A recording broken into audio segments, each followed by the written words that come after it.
we're in that stage of the build where it was crazy amount of time spent on all this stuff, and doesn't look like we hardly done anything. But this right here, this video here is over several days, several afternoons of us working on it. The next one, we put the engine in. All right, we're gonna try to get the rear end slid up underneath that thing today. I got all my brackets, all my bolts hunted up, nuts, all that stuff. Put that back together, slip it up under there, and it'll for real be on its wheels then. There. Okay, go ahead now.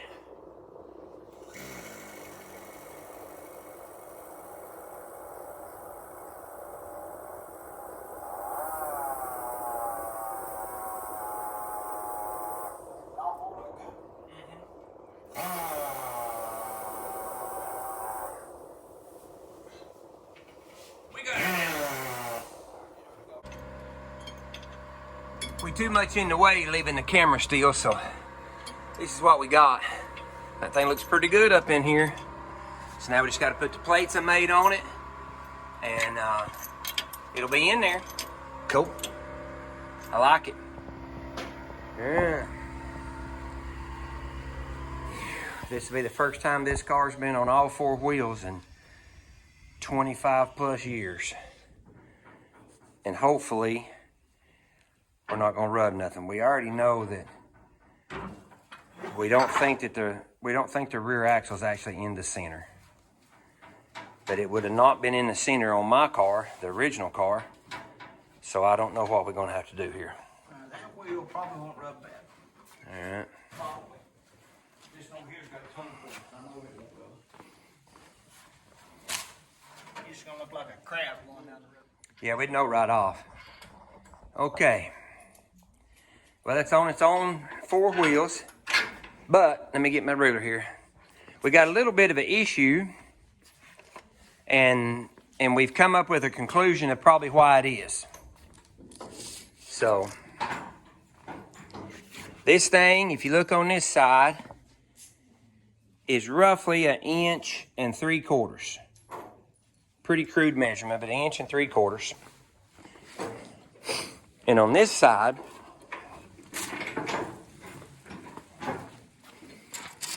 if you go right over top of it, it's about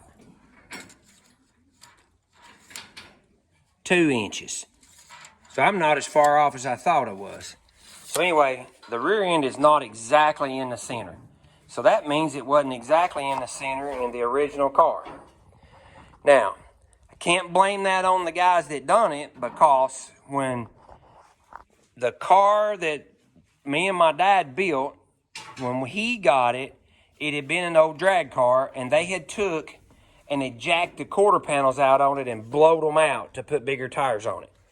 Well, he didn't like that, and gosh, I'm gonna cringe now, but we took a big old long 2x4 and a dang pretty good size hammer, maybe even a sledgehammer, and we beat them quarter panels back in. So that means that our whacking the inside of the quarter panels in, we probably had to cool one side of the quarter panel in further than the other side did. And when they put the rear axle in that thing, they made it go even underneath the car. So I'll have to do that right there, but that's no big deal. I can handle that. But it's in there. And after going up there and buying $60-something worth of bolts, there's some motor mounts in there. And so we'll just be chipping away at it. All right, so a lot going on again, like it has been the last several days. We figured out the axle problem. It wasn't an axle problem. I had the wrong wheel on one side. I get to giggle again over there. So I had the one of the 6s on the front and one of the 5s on the rear. So there's our inch difference. So Steve's buttoning up the wiring under there. I'm out here, got me some grommets, and I'm putting them in here because I didn't have one to go in here where I run the brakes. And in that way I can put them in there, got the grommet in there, and tighten all the brakes up on it. And everything except for the master cylinder, because we're going to bench bleed it. And that'll get the brakes done. And then, I gotta go make sure my cherry picker works still. Look at that. We practically got us a dadgum car. I got no motor in it, but That's all right. Making progress. It's slow go right here. Look at that. Heck yeah. Check out the big Sun Pro tack number 2 up there. Just like back in the day.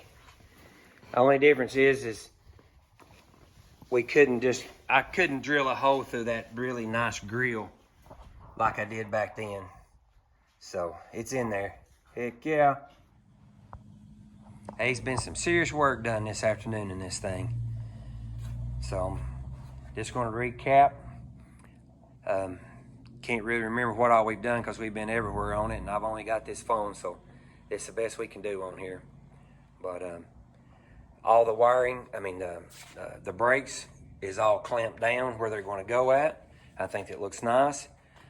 We decided that we don't like this hanging here, so we're going to move this over to here, and then everything will be in this nice cloth looking wire loom stuff.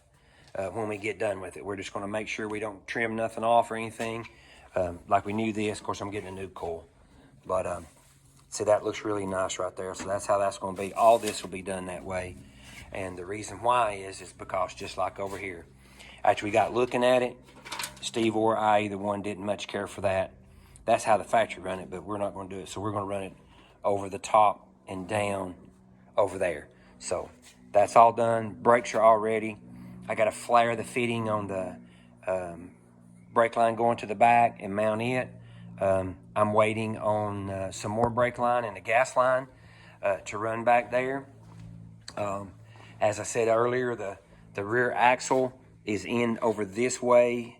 Actually, it's over 1/4 of an inch. It's a 1/2 inch off, so if you split that 1/4 of an inch, and which is no big deal. We can take care of that, and that way when we're under there, we'll take care of the pinion angle and scoot the axle over all at the same time.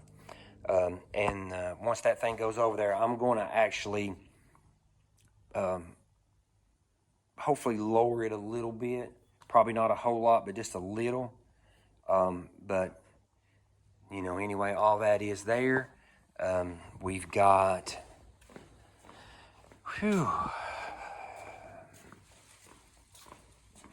steering, like I said, steering columns all back in it. We made sure all that's nice and even. Gaps in there all nice and good. Nothing's touching there. Nice and free. Oh, dash in it, which when we get back from our trip, I'll redo that dash, but got the dash instrument cluster in it.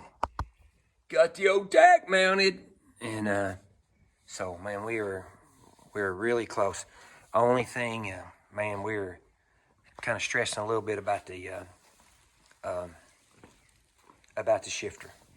But we'll figure it out. And if we can't get the Mr. Gasket to work in there, I'll take the one out of the Ranchero. So there's an update on it. Again, appreciate you watching. There's a lot of little stuff, and we were all over the place with this particular video here. But we did get a whole lot done. I can't wait till you see the next one. We get that engine stuck down in that thing, and I'm still shooting for it. And I think we're going to make it. Appreciate you watching. Again, please subscribe, like, and comment. I appreciate it.